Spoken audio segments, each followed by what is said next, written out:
जय हिंद दोस्तों, कैसे हो आप लोग। आई होप आप सभी लोग स्वस्थ होंगे और खुश होंगे। दोस्तों, अभी अगर आप आईपीओ के लिए अप्लाई करते हो तो इस वीडियो में हम जानने वाले हैं ओकला इंडिया के आईपीओ के बारे में। तो देखिए दोस्तों, इस वीडियो में हम बात करने वाले हैं कंपनी के बारे में कि आखिर कंपनी क्या काम करती है। साथ ही दोस्तों आईपीओ की डिटेल्स हम यहाँ पे जानेंगे।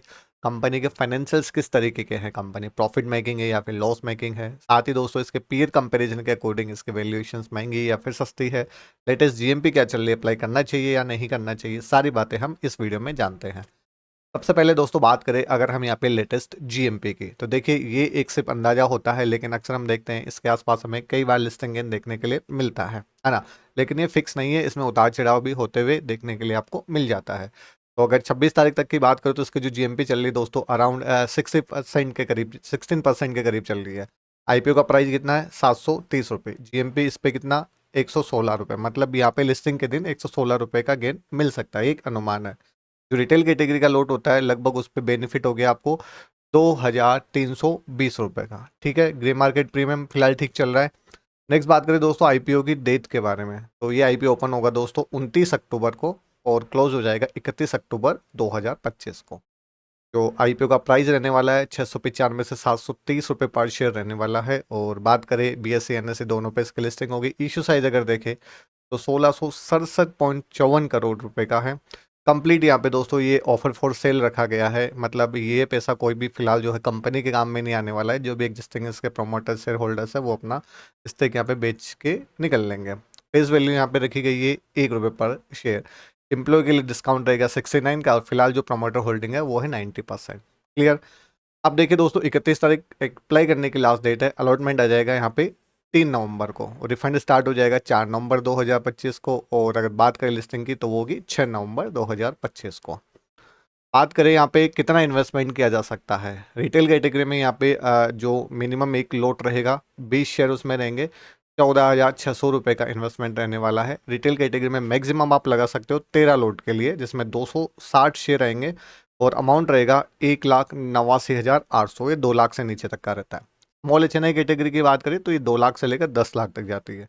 तो स्मॉल एच एन आई की दोस्तों बात करें, इसमें मिनिमम 14 लोट होंगे जिसमें 280 शेयर रहेंगे और मिनिमम इन्वेस्टमेंट रहने वाला है 2,04,400 रुपये का। और इसमें small H N I category में अगर मैक्सिमम अगर कितना अमाउंट लगाया जा सकता तो 68 लोट के लिए 1,360 शेयर और मिनिमम अमाउंट यहाँ पे रहने वाला है अपना, सॉरी मैक्सिमम 9,92,800 रुपये। क्लियर।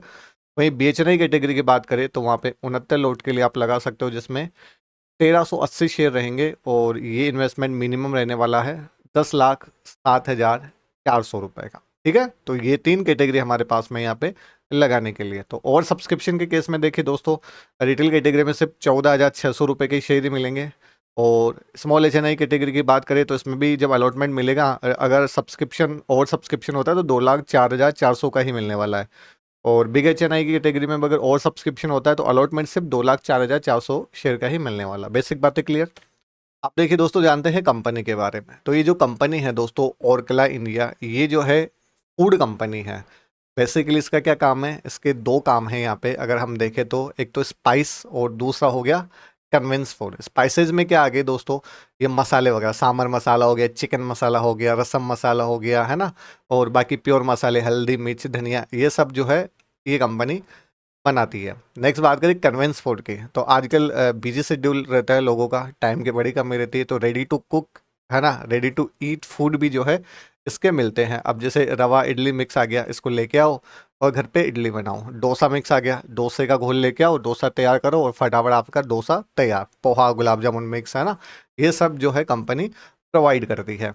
तो ये तो हो गया कंपनी का। अगर हम सेक्टर देखें तो बढ़िया सेक्टर है नो डाउट। और बात करें दोस्तों इसकी इंटरनेशनल प्रेजेंस है, ऐसा नहीं कि सिर्फ इंडिया में ही मतलब इसका बिजनेस है। और अगर बात करें हम 30 जून 2025 तक इसके 400 प्रोडक्ट है और एवरेज देखिए 2.3 मिलियन यूनिट जो है पर डे ये जो है सेल करती है। 2.3 मिलियन मतलब 23 लाख पर डे। एक साल की बात नहीं कर रहा हूँ, महीने की बात नहीं कर रहा हूँ, पर डे की मैं यहाँ पे बात कर रहा हूँ। ठीक है, तो ओवरऑल कंपनी का बिजनेस बढ़िया है। नेक्स्ट बात करें दोस्तों हम यहाँ पे कंपनी के फाइनेंशियल्स के बारे में, तो आप यहाँ पे देख सकते हो 23 से 24, 24 से 25 और जून 25 तक का डेटा हमें यहाँ पे दिया गया है। जिसमें अगर सेट्स देखो तो असेट्स यहाँ पे बढ़े हैं, यहाँ पे डाउन हुए हैं। ठीक है, और टोटल इनकम की अगर बात करें तो टोटल इनकम भी आप देख सकते हो, टोटल इनकम यहाँ पे लगातार बढ़ रही है, अच्छी बात है। अगर इसको भी हम 4 से मल्टीप्लाई करें तो इसके अप्रोक्सीमेटली आने वाला है। प्रॉफिट आफ्टर टैक्स अगर देखोगे तो आप देखो 339.13 करोड़, 226.33 करोड़, मार्च में आगे 255.69 करोड़, और जून तक ये है अपने पास में 78.92 करोड़। प्रॉफिट मार्जिन आप देखो, पहले 23 में थे 15.40% और 24 में डाउन हो गए 9.47%, फिर मार्च में 10.41% और अभी जून में जो चल रहा है 13.03% के करीब। मतलब ये जो प्रॉफिट मार्जिन है उनमें जो है उतार चढ़ाव देखने के लिए मिल रहा है। वहीं अगर एबिटा मतलब बिफोर टैक्स की अगर बात करें तो आप देख सकते हो ये लगातार बढ़ रहा है, ठीक है। और नेटवर्थ अगर आप देखो कंपनी की तो नेटवर्थ में भी आपको जो है यहाँ पे उतार चढ़ाव देखने के लिए मिल रहा है। रिजर्व एंड सरप्लस अगर आप देखोगे तो रिजर्व एंड सरप्लस आप देखो कंपनी का बड़ा यहाँ पे डाउन हुआ और यहाँ पे बढ़ा। तो यहाँ पे डाउन होना का मतलब मेन जो रीज़न है वो है कि कंपनी ने जो है डिविडेंड डिक्लेयर कर दिया था मार्च में, ठीक है। तो ऐसे कोई घबराने वाली बात नहीं है। बोरिंग अगर आप कंपनी पे देखो तो 23 से 24 में घटा है, यहाँ पे कोई नहीं है, यहाँ पे हल्की फुल्की बोरिंग 2.33% के करीब यहाँ पे देखी गई है। लेकिन रिजर्व एंड सरप्लस कंपनी के पास में अच्छा खासा है, तो ओवरऑल फाइनेंशियली कंपनी जो है अच्छी है। नेक्स्ट बात करें केपीआई के बारे में तो आरओसी 32.7% अच्छा है। रिटर्न ऑन नेटवर्थ अगर देखें 13.8% अगेन अच्छा है।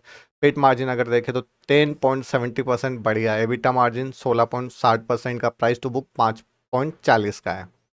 अब बात करें दोस्तों इसका पीयर कंपैरिजन में, तो इन्होंने जो डीआरएचपी जो इसकी आरएचपी उसके अकॉर्डिंग उन्होंने जो शो किया है वो टाटा कंज्यूमर प्रोडक्ट्स लिमिटेड को ही जो अपना पीयर कंपैरिजन में शो किया है ना। तो अगर इनका earning per share Tata product 13.1 और इसका आ रहा है 18.7, ठीक है।